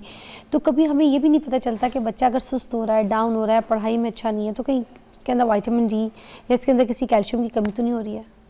देखिए, हमारी जो सोसाइटी है ना, उसमें हमारी फूड डिप्राइव्ड सोसाइटी है, इसमें अब लोगों को पैसे होते हुए भी या चीज़ें मौजूद होते हुए भी प्रॉपर डाइट नहीं ले रहे होते। तो जब एक चीज़ की कमी होती है ना, तो वो एक चीज़ की कमी नहीं होती। सिर्फ आइसोलेटेड एक चीज़ की कमी नहीं हो सकती किसी बच्चे में। अगर उसमें विटामिन डी की कमी है तो उसमें आयरन की भी कमी होगी, उसमें मैग्नीशियम, जिंक और दूसरी चीज़ों की भी कमी हो सकती है। आपने सबको एवेलुएट करना होता है, ठीक है। तो जो मेन सोर्स है, नो डाउट आयरन और विटामिन डी डेफिशिएंसी जो है वो बहुत कॉमन है, लेकिन उसका सिर्फ ये जो है ना एक चीज़ पे असर नहीं होता कि जैसे सिर्फ हड्डियों पे असर हो विटामिन डी का। विटामिन डी का आपकी स्किन पे, आपके थायराइड पे, आपके लंग्स पे और आपके ब्रेन पे बड़ा असर होता है। कैल्शियम एब्जॉर्ब नहीं होता, विटामिन डी विटामिन अगर डी कम है, अगर विटामिन डी कम हो तो कैल्शियम डेफिनेटली एब्जॉर्ब नहीं होता और हड्डियाँ कमज़ोर रह जाती हैं। हड्डियाँ कमज़ोर रहने की वजह से फ्रैक्चर ज़्यादा हो जाते हैं। और विटामिन डी का मैं आप क्योंकि सर्दियां हैं और स्मोक भी है, तो ये माओ को ज़रूर कहना चाहूँगा कि एक तो अपने विटामिन डी लेवल लें, जो कि प्रेग्नेंट हैं वो खुद खाएं, और अपने बच्चों को भी विटामिन डी दें, क्योंकि जिन बच्चों में विटामिन डी की कमी होती है उनमें रेस्पिरेटरी इन्फेक्शन होने के चांसेस बहुत ज़्यादा हो जाते हैं। तो इसलिए भी वो आप ये चीज़ें लें। और दूसरी चीज़ कि जैसे कि आप कह रही थी कि ओबेसिटी के लिहाज से, मोटापा के लिहाज से, कि जैसे बच्चा मोटा होता है तो उनका ये ख्याल होता है कि जी हमारे बच्चे में ये सारी चीज़ें मौजूद हैं, इसमें कोई कमी नहीं है, बल्कि उनमें भी ये कमी होती है। क्योंकि हम कहते हैं मेल न्यूट्रिशन, ग़िज़ाइयत की कमी सिर्फ कमज़ोर बच्चों में होती है, ऐसा नहीं होता। ग़िज़ाइयत की कमी मोटे बच्चों में भी होती है। ये पीक्स हैं, एक लो वेट के साथ पीक है, एक हाई वेट के साथ पीक है। हाँ, क्योंकि हाई वेट में भी बच्चा अगर सुस्त है, उठा नहीं जा रहा, लेटा तो लेटा हुआ है, काम कोई नहीं हो रहा, स्क्रीन टाइम पे बैठा हुआ है, किसी चीज़ में दिल नहीं लग रहा, खुशियाँ नहीं है, कंप्यूटर पे बैठा है, गेम्स खेल रहा है, तो वो भी तो ओबेसिटी का बेचारा डिप्रेशन का शिकार हो रहा है बच्चा। डेफिनेटली देखें, नॉट अ हेल्दी लाइफ। बिल्कुल, इसकी वजह से बच्चों को मेंटल जो होता है डिप्रेशन होना शुरू हो जाता है, स्ट्रेस ओवर ईटिंग होना करना शुरू कर देते हैं, और बच्चे स्कूल नहीं जाते, बुली होते हैं स्कूल में जाके। और इसका एक और चीज़ है कि ये सिर्फ ग़िज़ाइयत की तरफ ही ना ले जाएं लोग कि जी सिर्फ ज़्यादा खाने की वजह से, काम ना करने की वजह से बच्चे मोटे होते हैं। कुछ ऐसी बीमारियां भी हैं जिसकी वजह से बच्चे मोटे हो सकते हैं, ठीक है। जैसे कि उसमें थायराइड का अगर हाइपोथायराइड है, कुछ सिंड्रोम्स ऐसे हैं, और उसके अलावा बच्चे की कुछ जेनेटिकली माँ बाप की तरफ से जीन्स ऐसी हैं जिसकी वजह से बच्चे मोटे हो जाते हैं। लेकिन उसमें उसको असेस करना, उसको देखना नहायत ज़रूरी है, और उसके मुताबिक उसका इलाज करना ज़रूरी है। क्योंकि अगर आप उसके मुताबिक उसका ट्रीटमेंट नहीं करेंगे, तशख़ीस नहीं करेंगे, तो बच्चे की लाइफ जो है, लेटर लाइफ, वो अफेक्ट होगी। इसलिए जब भी आपको लगे कि आपको बच्चे को मसला हो रहा है, कोई प्रॉब्लम हो रहा है, तो अपने करीबी डॉक्टर को, अपने पीडियाट्रिशियन को ज़रूर चेक करवाएं। अच्छा, आयरन की कमी का भी कैसे पता चलेगा कि बच्चा हमारे जो है उसके अंदर आयरन की डेफिशिएंसी है? देखें, आयोडीन की जो कमी होती है ना, ये ज़रा कॉम्प्लिकेटेड सा है। उसमें होता है थायराइड के लिए तो हमारा थायरॉक्सिन बनता है, एक हार्मोन बनता है। तो उसमें बाज़ औक़ात ये होता है कि हमारा थायराइड ग्लैंड ही बच्चों में नहीं बना होता, जिसकी वजह से आपके जो होता है कि वो जो आम रूटीन में लोग सोचते हैं कि जी गलड़ बन जाएगा, गला फूल जाएगा, आपकी स्वेलिंग होनी शुरू हो जाएगी नेक पे, तो ऐसा बाज़ औक़ात नहीं होता। बाज़ औक़ात आपका थायराइड ग्लैंड ही नहीं बना होता, आयोडीन आप पूरा भी ले रहे हो तो थायरॉक्सिन ही नहीं बन रहा होता, जिसकी वजह से बच्चे की ग्रोथ नहीं हो रही होती। और ये मैंडेटरी टेस्ट है बाहर के मुल्कों में भी, अब पाकिस्तान में भी इस पर काम होना शुरू हो गया है कि जब बच्चा पैदा होता है तो उसमें हम वो कहते हैं कि जी थायराइड का टेस्ट लाजमी करें, थायराइड लेवल्स TSH उसे कहते हैं, थायराइड स्टिमुलेटिंग हार्मोन, वो ज़रूर चेक करें, क्योंकि उससे बच्चे की जहनी ग्रोथ बड़ी इफेक्ट होती है, और बच्चे का कद बड़ा इफेक्ट होता है, बच्चे की एक्टिविटी बड़ी इफेक्ट होती है, बच्चे सुस्त रहते हैं, सोए रहते हैं, कब्ज़ होनी शुरू हो जाती है, बच्चों की हड्डियाँ कमज़ोर हो जाती हैं। तो मल्टीपल फैक्टर्स हैं इसके लिए। तो आयोडीन की कमी से गलड़ हो सकता है, कद छोटा रह जाता है, बच्चे भूखे रहना शुरू हो जाते हैं, रोटी सही तरह नहीं खाते, और कब्ज़ होने, जैसे मैंने बताया, कब्ज़ होनी शुरू हो जाती है। तो ये इसके मेन सिम्टम्स होते हैं। ये जो आयरन की जो सिरप्स पिलाए जाते हैं, ये कारामद होते हैं, जिससे बच्चों का स्टूल बड़ा डार्क हो जाता है। जी जी, बस यही एक होता है इसके अंदर के थोड़ा सा साइड इफेक्ट इसका यही है कि बच्चों के स्टूल डार्क देख के पेरेंट्स थोड़ा सा घबरा जाते हैं कि जब सिरप वगैरह पिलाते हैं, जो डॉक्टर्स रेकमेंड करते हैं। वैसे खुद से तो नहीं पिलाना चाहिए ना, अगर है कि जो बाज़ार में जाके पिला लो, ठीक है क्या? नहीं, देखें, बिल्कुल नहीं पिलाना चाहिए बग़ैर रिकमेंडेशन के। जो मेन चीज़ है ना बच्चे की ग्रोथ के लिए और उसकी विटामिन डी डेफिशिएंसीज़ के ख़त्म करने के लिए, वो आपकी डाइट है। हमारे मुल्क में जो शुरू में था, जब हम छोटे थे, या आपको अंदाज़ा होगा कि लोग ऑर्गेनिक चीज़ें खाते थे, डेली का डेली गोश्त आता था, डेली का डेली सब्जियां आती थी, फ्रेश सब्जियां आती थी, दालें भी उसी वक्त ला के पकाते थे, स्टोर नहीं की होती थी, दूध ताज़ा सब्जियां आता था। ताज़ा दूध आता था, दही घर में जमाया जाता था। बिल्कुल, दैट वाज ऑर्गेनिक। और अब हमारे मुल्क में प्रोसेस्ड चीज़ें आना शुरू हो गई हैं, जैसे कि नगेट्स हैं, बर्गर्स के वो जो हैं फूड्स हैं, वो अब प्रोसेस्ड उनमें चीज़ें, बैक्टीरिया भी तो होता है ना। बैक्टीरिया भी होते हैं और उनकी ग़िज़ाइयत नहीं होती, न्यूट्रिशन नहीं होती। तो ये जो सिरप्स होते हैं, ये जो हम उसकी बच्चे की जो रैपिड जो कमी होती है उसको पूरा करने के लिए हम दे रहे होते हैं, लेकिन वो अगर आप 1-2 महीने के लिए दें, बच्चे का ठीक हो जाए, और अगर आप उसकी न्यूट्रिशन ठीक नहीं करेंगी, उसकी डाइटरी हैबिट्स ठीक नहीं करेंगी, तो फिर डेफिशिएंसी हो जाएगी। तो उसके लिए आपने एक बैलेंस डाइट का पैटर्न मेंटेन रखना है, ताकि बच्चे आपके घर में जो है खुराक लेते रहें, वरना फिर वो मसले मसाइल आने शुरू और हो जाएंगे। कैल्शियम का कैसे पता चलेगा? क्योंकि कैल्शियम के लिए तो हमें बस यही होता है कि अच्छा ठीक है, बच्चों को कोई चीज़ खिला दो, ठीक है, और उसके अलावा या तो फिर बच्चों के लिए दूध का है, हमें होता है कि बच्चे दूध पियेंगे तो उनको कैल्शियम इंटेक अच्छी मिल जाएगी।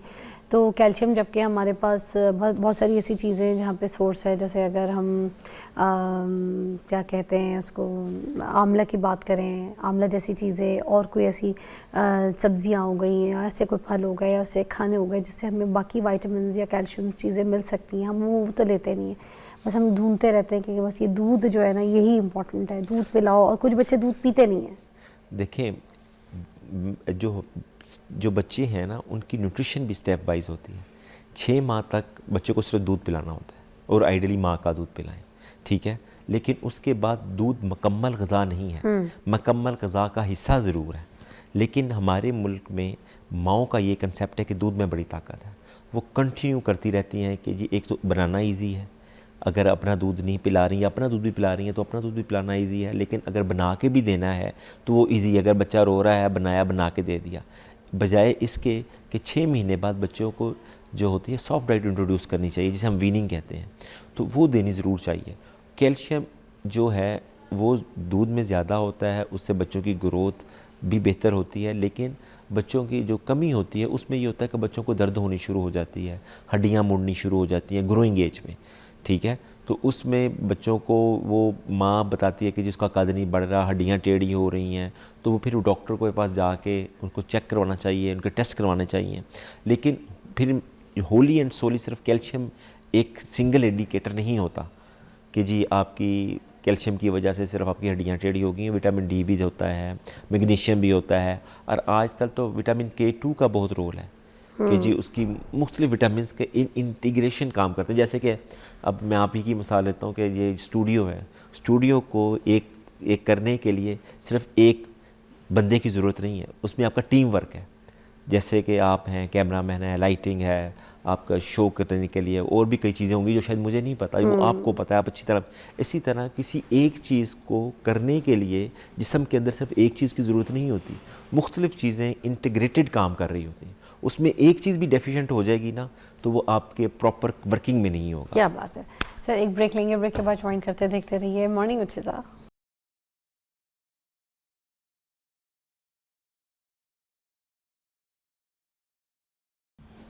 Welcome back, you watching morning with Fiza. अच्छा नाज़रीन, हम यहाँ पर अभी जो है ना, क्योंकि बच्चों की ग्रोथ के ऊपर, बच्चों की नशो नुमा के ऊपर बात कर रहे हैं, बच्चों की नींद भी बहुत इंपॉर्टेंट है, इसको माइनस नहीं कर सकते।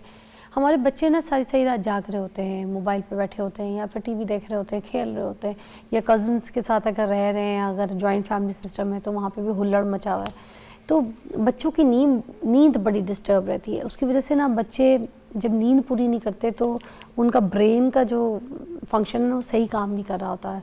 चिड़चिड़े, गुस्सा, बदतमीज़, रोते रहेंगे, गुस्सा रहेंगे, हाइपर रहेंगे, ज़िद मनवाने की कोशिश करेंगे हर वक्त। तो ये भी तो एक वजह है। नींद पे भी बात करें ज़रा। देखें, sleep is the most important thing, ठीक है, क्योंकि हम बड़ों की तो नींद की बात कर रहे हैं, बच्चे की नींद का साइकिल, दोनों की उसकी ग्रोथ चीज़ों के लिए कितना इम्पोर्टेंट, बहुत ज़रूरी है। देखें, नींद पे वो बहुत ज़्यादा काम हुआ है, उस पे भी हुआ, क्योंकि जो ग्रोथ के लिहाज से मैं पहले आपको बता देता हूँ कि कुछ हार्मोन्स ऐसे होते हैं कि जो कि बच्चे की नींद के दौरान ही आते हैं। अगर वो बच्चा प्रॉपर नींद नहीं लेगा तो बच्चा कमज़ोर रह जाएगा, उसका कद नहीं बढ़ेगा, वो उसका कद छोटा रह जाएगा। और नींद प्रॉपर ना लेने की वजह से उसको कहते हैं पुअर स्लीप हाइजीन, कि उसकी अगर हाइजीन ठीक नहीं है, जैसे कि मोबाइल देख रहा है, बार बार उठ रहा है, भूख लगने की वजह से उठ जाता है, अगर प्रॉपर स्लीप नहीं लेता तो बच्चे की ग्रोथ बहुत ज़्यादा अफेक्ट करती है। ठीक है, तो उसमें ये है कि अगर प्रॉपर नींद ना लेने की वजह से बच्चों को मोटापा भी होना शुरू हो जाता है और इरिटेबिलिटी होनी शुरू हो जाती है, बच्चे की सेंसरी लॉस, मेमोरी लॉस होना शुरू हो जाता है।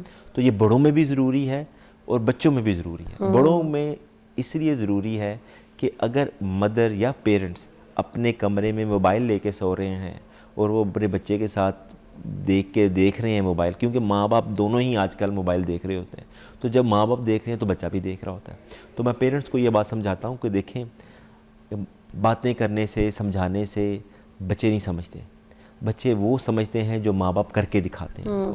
बच्चे सुनने से ज़्यादा आंखों से सीखते हैं। आंखों से सीखते हैं, वो करने अमल से करके दिखाएं आपको। अमल करके दिखाएं, क्योंकि जब आप ये देखेंगे ना, वो देखेंगे कि मेरा बाप तो टीवी देख रहा है, मोबाइल देख रहा है, तो उनके ख्याल में यही बेहतर है। हाँ, तो इसलिए, या अगर कोई फिजिकल एक्टिविटी कर रहा है तो वो उसको ज़रूर कॉपी करने की कोशिश करेंगे।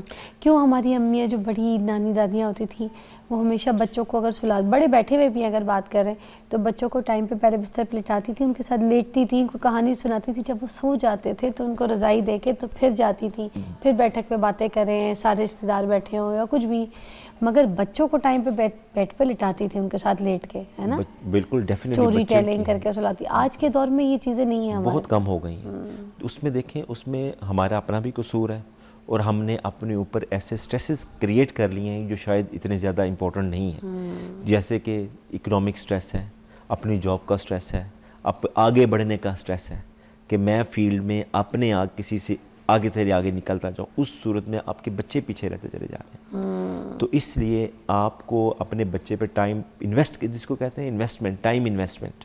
तो मैं ये किसी की बात सुन रहा था कि वो कोई स्कॉलर है, मजहबी स्कॉलर बहुत बड़े, उन्होंने कहा कि सबसे बड़ी चीज़ जो आप अपने किसी को दे सकते हैं, सबसे कीमती चीज़, वो आपका टाइम है। ना पैसा है, ना घर है, ना कोई और चीज़ है, और टाइम ही ऐसी चीज़ है जो आप अपने बच्चों को भी दें, किसी को भी दें, अपनी फैमिली में भी किसी को दें, तो आपको पे बैक ज़रूर करती है। और उसमें ये देखें कि ना, जो माएँ अपने बच्चों के साथ खेलती नहीं हैं, सोते हुए, बातें करते हुए, आपने ये देखा होगा ऑटिज़म आने शुरू हो गई है बच्चों में डेप्रीवेशन, एग्रेसिवनेस आनी शुरू हो गई है, ज़िद्दीपन होना शुरू हो गया।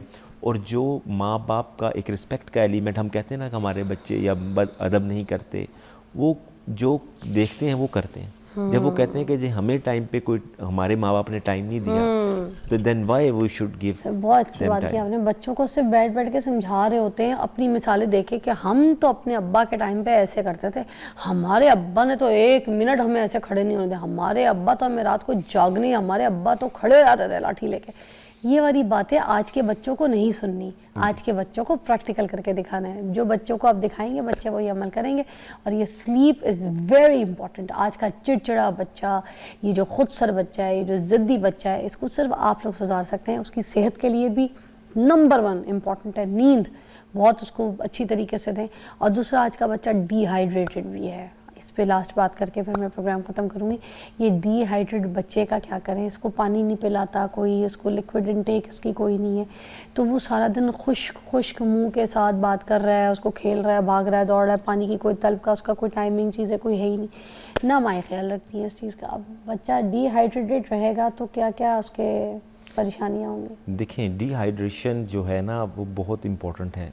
वैसे तो हम ज़्यादातर डिहाइड्रेशन उन बच्चों को कहते हैं जिनको वॉमिटिंग हो रही हो या आम रूटीन में बीमार बच्चे हों। जो नॉर्मल बच्चे हैं उसकी केयर के लिहाज से हम ज़्यादा कहते नहीं हैं, माँ बाप भी ज़्यादा कंसर्न नहीं होते कि ठीक है, खुद ही खेल रहा है, खुद ही पी लेगा, खुद ही टेक कर लेगा। लेकिन इसमें जो है वो ये है कि अगर आप बच्चे की अपनी न्यूट्रिशन ज़्यादा रखेंगे तो ज़्यादा बच्चे की स्वेटिंग होगी, ज़्यादा यूरिन आउटपुट होगा, तो उसकी वजह से जो आपके फासद मादे हैं, जो कि केमिकल्स आपके बॉडी के अंदर प्रोड्यूस होते हैं, वो आपके जिस्म से निकल रहे होते हैं। और हाइड्रेशन की वजह से आपकी जो फंक्शनिंग है दूसरे पार्ट्स की, वो बड़ी प्रॉपर होती है। जैसे कि स्टमक की जो है डाइजेशन में बड़ा हेल्प आउट करता है, आपकी कॉन्स्टिपेशन को ये अवॉइड करने की कोशिश करता है, आपको मोटापा नहीं होना देता। आपने अक्सर देखा होगा ना, वो हम कहते हैं कि जी पानी पिए खाना खाने से पहले। उसकी एक मिथ ये भी है कि अगर आप पानी ज़्यादा पी लेंगे ना थोड़ा खाना खाने से पहले, तो आपकी जो फूड कैपेसिटी है स्टमक की, वो थोड़ी सी कंप्रोमाइज़ हो जाती है, कम हो जाती है। हाँ, तो उसमें थोड़ा सा आपको कम खाएंगे तो कम कैलोरीज बनेंगी और कम होगी। और हाइड्रेशन से आप देखें उसमें कहते हैं कि 3 लीटर्स एक नॉर्मल रूटीन है, ज़रूर बच्चे को पीना चाहिए, बड़ों को पीना चाहिए। मतलब कितने गिलास हो गए इस हिसाब से, अगर बच्चा 10 साल तक का है? 8-9 गिलास तो ज़रूर पीने चाहिए। 8-9 गिलास, समझ में आई आपको बात।